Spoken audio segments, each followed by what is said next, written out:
It Runs Deeper by David Sauter. Prologue.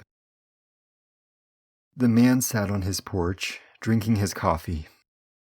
He sipped it steadily as the darkness of the morning slowly faded into a pale pinkish hue that began to reveal every outline of the trees above.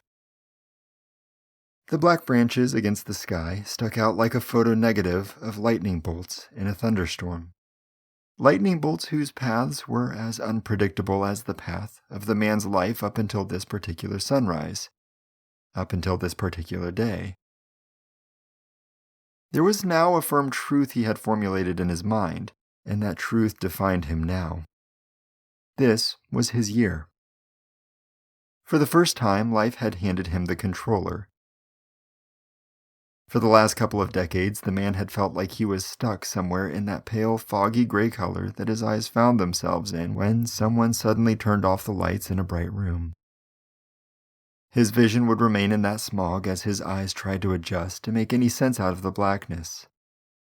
Except the adjustment never came. The light went out, and he waited. He was patient, determined. The pupils dilated, but no focus ever came. Instead, the gray fog remained. Now, though, after years of fumbling and groaning, he had reached out a hand for the switch. Part 1. Gilson. This last year of the man's life brought to his attention something he would have chosen to ignore forever if he could. He was forced into this, though. Things beyond his control forced him to ponder a new truth and to forge a new path. After the frustration and the fighting, the overwhelming selfishness and the senseless compromising, the man now sipped his coffee with one word that kept prodding him in those early morning hours. Fragile was the word.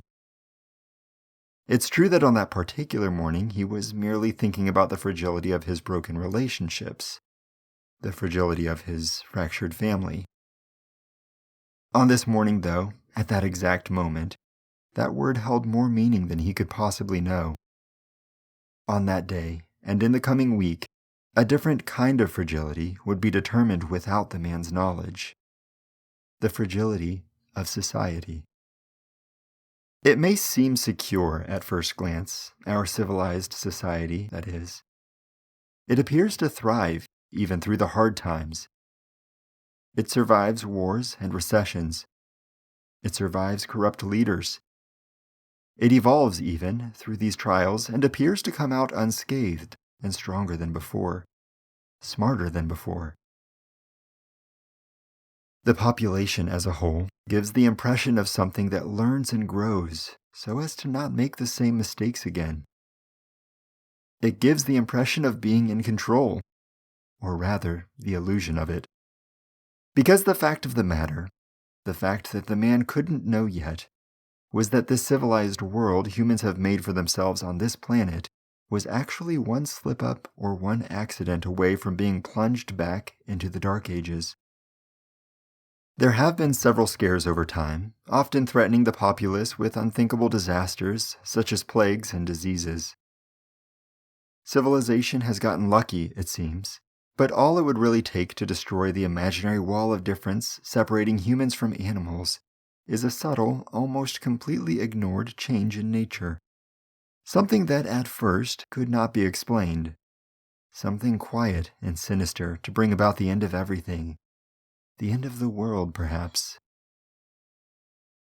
This is something that has been portrayed again and again in movies and television, novels and short stories. Usually there are explosions or chemical plant eruptions of some kind, poisonous gases or nuclear bombs perhaps. Often, in these depictions, there are natural disasters such as earthquakes or floods, even both together sometimes. So what if there was none of that?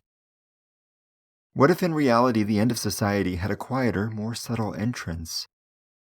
What if there was no big drama, no earth-shattering disaster to announce its arrival, as seen in so many summer blockbusters, and those yet unaffected found themselves wandering in their own loneliness, with no one to answer their cries, and no one to help. This was the sort of experience destined for the young man and his father, it seemed, an experience that they could not have predicted and could not have prepared for, a nightmare unlike anything they had seen before. Now, both of these people were experienced, hard-working Midwestern men who had both lived their share of difficult events lately. But no day they had gone through yet would compare to the things they would experience over the next 6 days. The things they would see, the things they would hear, the things they would never forget. However, their journey didn't start this way. In fact, that year's trip started like every year's previously. It was just after the young man and his father left town bound for the north that the small city of Gilson, Illinois began to slowly change. Normally, its description would have much in common with most other towns of its size. It was nestled perfectly between the populations of Peoria, which was firmly planted by the Illinois River, and Bloomington, which lay just to the south. As the two men left town, everything was as it normally would have been. They would pass the town's one superstore, where the parking lot seemed to be always full regardless of the time of day, and soon after, they would drive by the ever-growing number of fast food restaurants. Normally, these places were frequented by truckers from out of town, since they were located just next to the off-ramps of the freeway.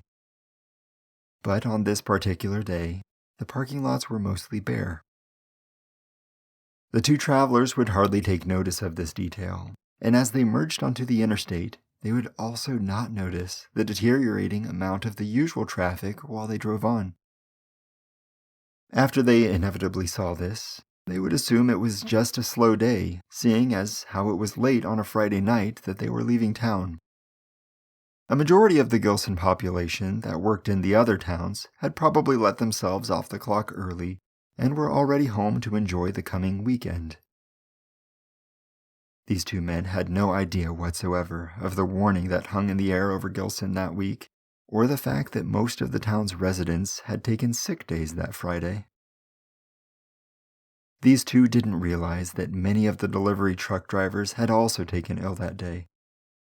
There was no real way they could know that something was about to change for Gilson, but not only for the town itself. Something was about to change, and was changing at that moment, in fact, for the whole country. Something was changing for even them. Gilson was one of those cities that prided itself on being apart from the larger, more diverse areas of Peoria or Bloomington. Its population consisted of mostly upper-middle-class families along with some of the more wealthy, but sprinkled throughout the outskirts, nestled deep in the countryside, you would find a more humble scene of trade workers and farmers whose homes would fit the very definition of the word quaint. Small houses with vinyl siding, some of which needed replaced or repaired, were tucked into rolling cornfields and a decent amount of woodland surrounding what some would call an ideal living situation. Each morning, most of these men and women were up before the sunrise in order to get to work or tend to whatever chores they had around the house. A good amount of those who were in construction-related careers found themselves fairly lucky, as much of the work was residential back in the main part of Gilson. Wealthy doctors or lawyers looking to leave the busier environment of the other two cities for a more serene landscape tended to build in Gilson, employing much of these outer inhabitants. This is the work that the man had spent his life doing before he was finally able to hang it up once and for all. At last, after too many years of hard labor, he was able to just sit on his porch and watch his neighbors leave in the morning rush rather than joining in. He would now spend his days tending to his several acres of hunting land behind his house instead of building someone else's house on someone else's property. Finally, he only needed to worry about his house on his land. He would plant food plots for the deer, or maybe build a new tree stand on a more open spot. It was a life that he had desired for a long time, and although it pleased him to finally live it, it would taste a lie to say that it hadn't grown at least a little monotonous. But with the trouble that had been brewing in his family over the last couple years, he decided to do everything he could to revel in his achieved goals.